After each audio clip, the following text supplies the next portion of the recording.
Imagine a man with no visible source of income who somehow amassed billions of dollars. A man who owned a private island in the Caribbean, a mansion in Manhattan, a ranch in New Mexico, and a fleet of private jets. A man whose phone book read like a who's who of presidents, prime ministers, royalty, billionaires, and Nobel Prize winners. Now consider that this same individual was at the center of one of the most complex and far-reaching criminal trafficking operations involving underage victims in the United States, and that the United States government gave him a sweetheart deal that let him walk free, while his victims were told nothing.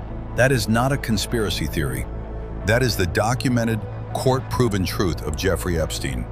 And even in death, the full story has not been told. Who was Jeffrey Epstein?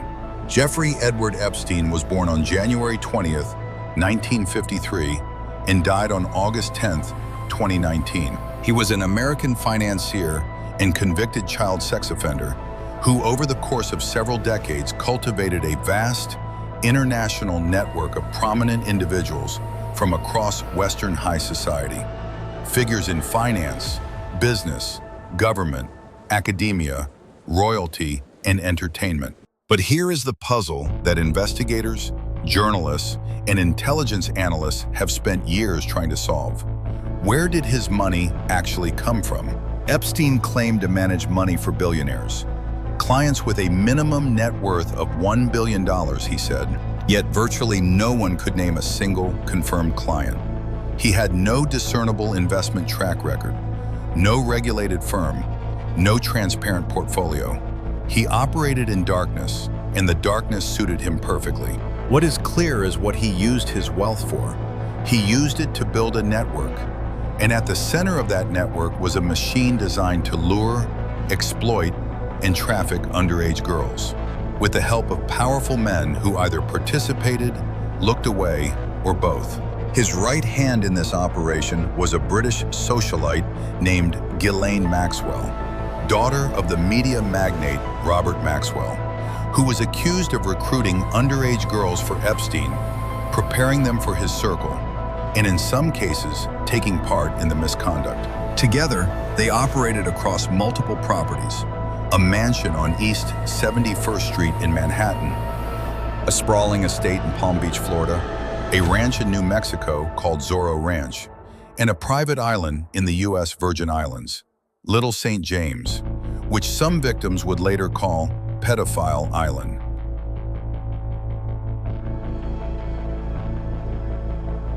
The first alarm was raised not by the FBI, not by federal prosecutors, but by the mother of a 14-year-old girl in Palm Beach, Florida.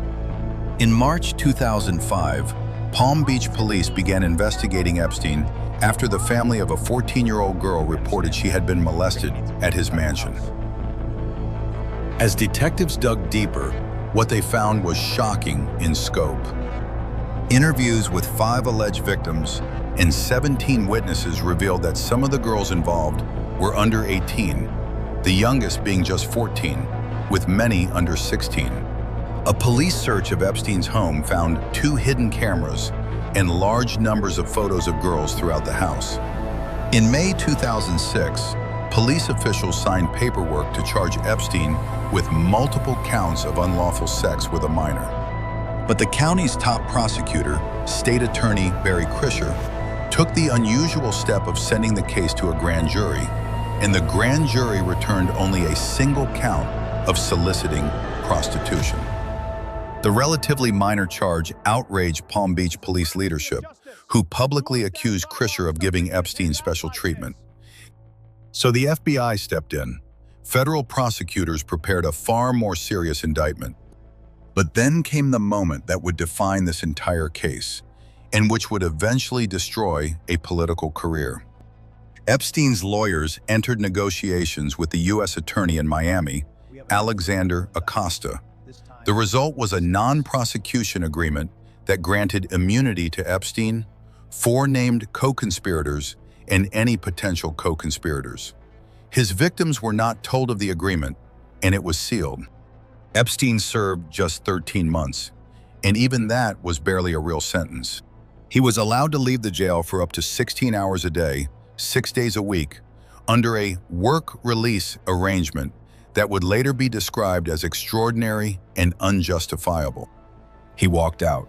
His network remained intact, and the abuse continued.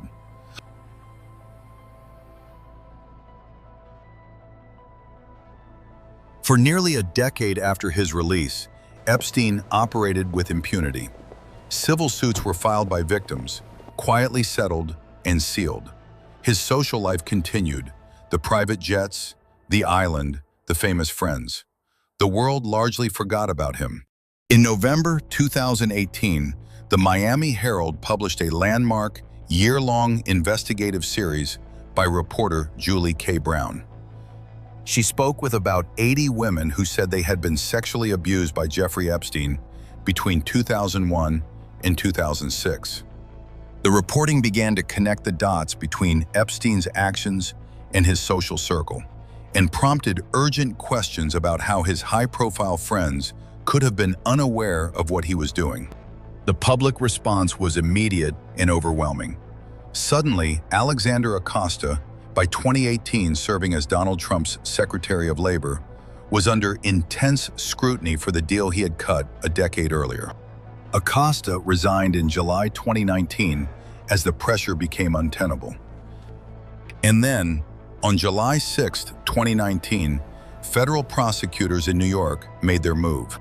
Epstein was arrested and charged with 2 federal crimes: sex trafficking of minors and conspiracy to commit sex trafficking of minors.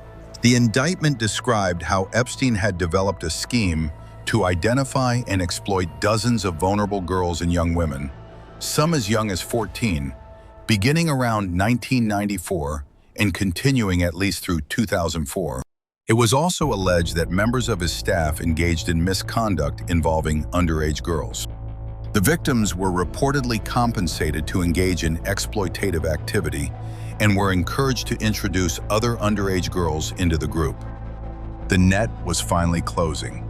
Justice, it seemed, was coming. And then, 1 month later, everything changed. On the morning of August 10th, 2019, Jeffrey Epstein was found dead in his cell at the Metropolitan Correctional Center in New York City. An official investigation ruled his death a suicide by hanging. The medical examiner, Dr. Barbara Sampson, concluded it was suicide. The New York City Medical Examiner's Office agreed, but almost nothing about that morning added up. Epstein had been placed on suicide watch after a previous incident in his cell just weeks earlier. He had reportedly told guards he feared someone was trying to kill him. His cellmate had been transferred. The guards assigned to watch him had, impossibly, both fallen asleep and failed to conduct required checks for hours.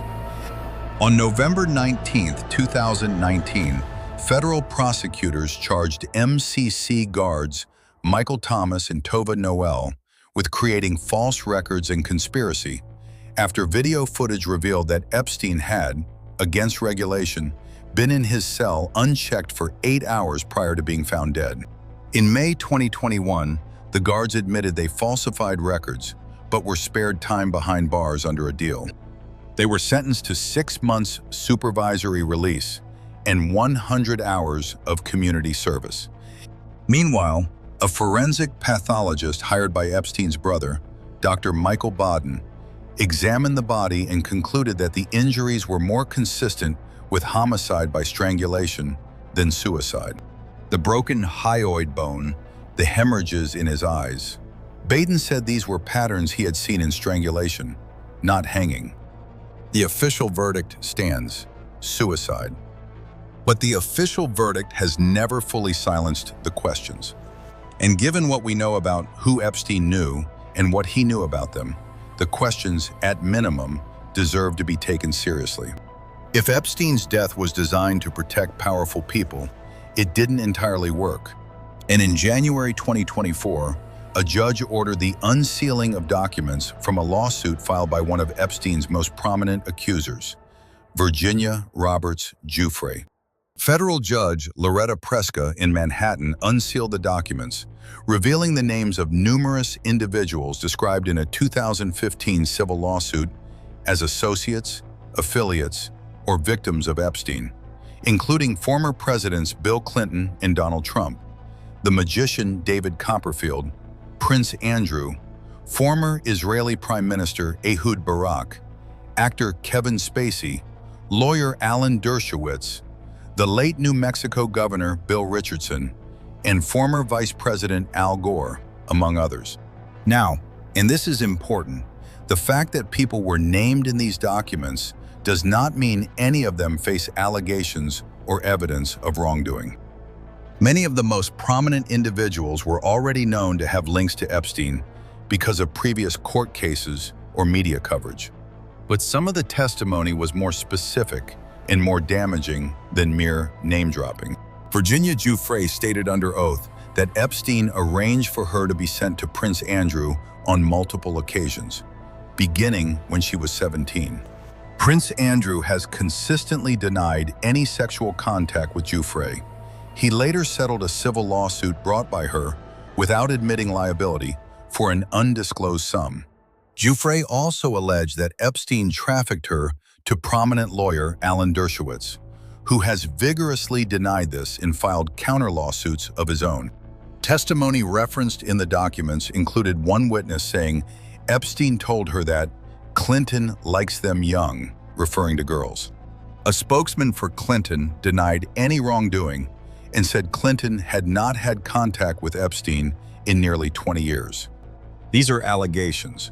What is not an allegation, what is a documented fact, is that some of Epstein's victims claimed in civil lawsuits that Epstein instructed them to have sex with a who's who of powerful men, including prominent American politicians, powerful business executives, foreign presidents, and a well-known prime minister. Most of those men have never been charged. Most never will be.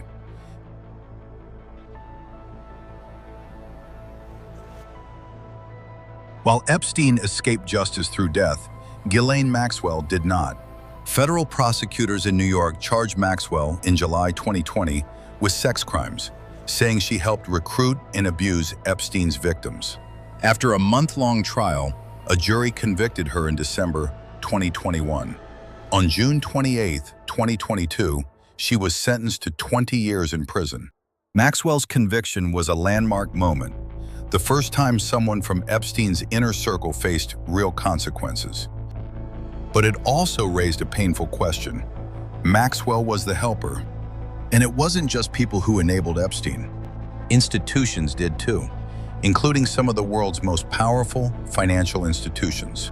In June 2023, JP Morgan agreed to pay roughly $290 million into a settlement fund for victims, after serving for more than 15 years as Epstein's primary bank.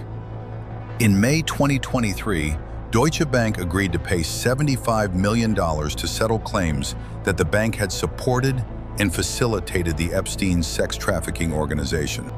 Both banks denied wrongdoing. Think about what that means.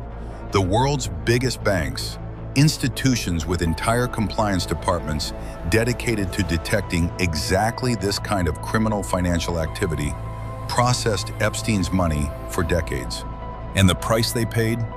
Fines. No executive was charged. No one went to prison.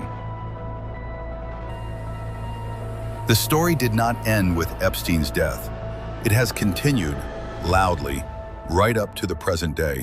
In September 2025, Bloomberg News independently obtained approximately 18,700 emails from one of Epstein's personal Yahoo accounts, spanning from 2002 through 2022. The outlet used cryptographic verification, metadata analysis, and corroboration with external sources to authenticate the cache, and 4 independent experts found no meaningful evidence of fabrication.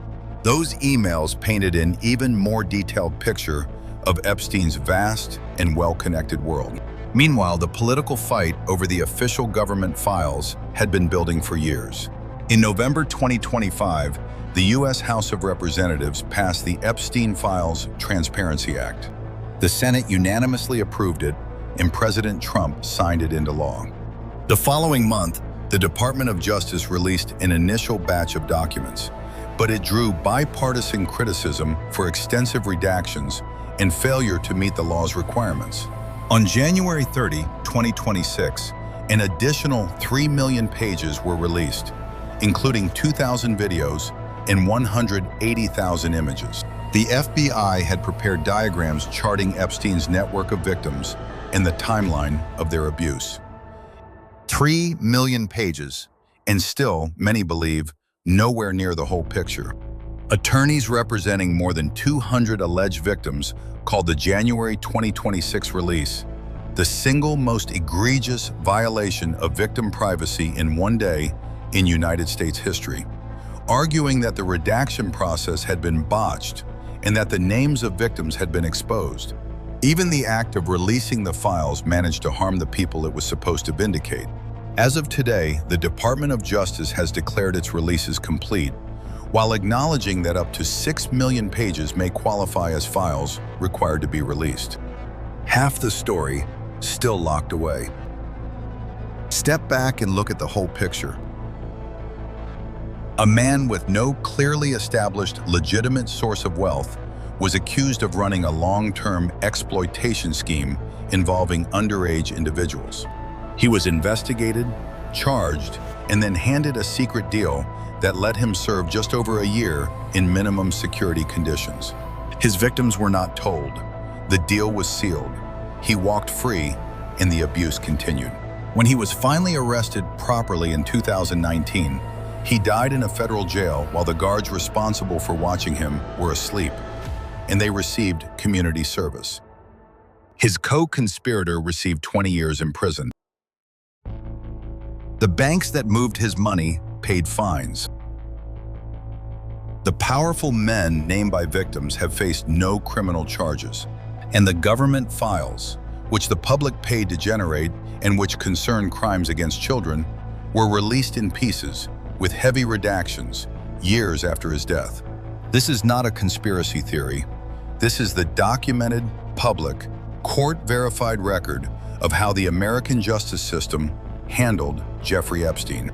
And the most disturbing conclusion is this: the system did not fail accidentally. At multiple points, from Palm Beach in 2006 to Alexander Acosta's office in 2008 to the Metropolitan Correctional Center in 2019, decisions were made that protected Epstein and those around him. Whether those decisions reflect corruption, cowardice, incompetence, or something far darker, we may never fully know. What we do know is who paid the price: the girls, the teenagers, the women who are still living with what was done to them, women who were told their testimony was unreliable, their suffering too inconvenient, their truth too dangerous for the powerful men in the room. Virginia Giuffre, Epstein's most prominent accuser, fought for justice for over a decade. She died by suicide in 2025. She did not live to see the files opened. She did not live to see her full truth confirmed. Jeffrey Epstein's story is not really about one man. It is about a system of wealth, of access, of institutional protection that allowed one man's crimes to continue for decades while the most powerful people in the world looked away. It is about what happens when money can buy silence, when connections can seal indictments, when the names in a man's phone book are so dangerous that even after his death, governments fight to keep them hidden. The files are open, partially. The trial never happened. The full client list has never been released, and the victims are still waiting. If there is one thing this story teaches us, it is this: justice is not automatic. It does not fall from the sky. It is fought for, inch by painful inch, by journalists like Julie K. Brown, by lawyers who refused to let cases go cold, and by survivors who stood up and told their truth when the entire system told them to sit down and be quiet. Remember their names, and keep asking the questions that power does not want answered. If this video moved you, share it, subscribe, and leave your thoughts in the comments below, because this conversation is not over.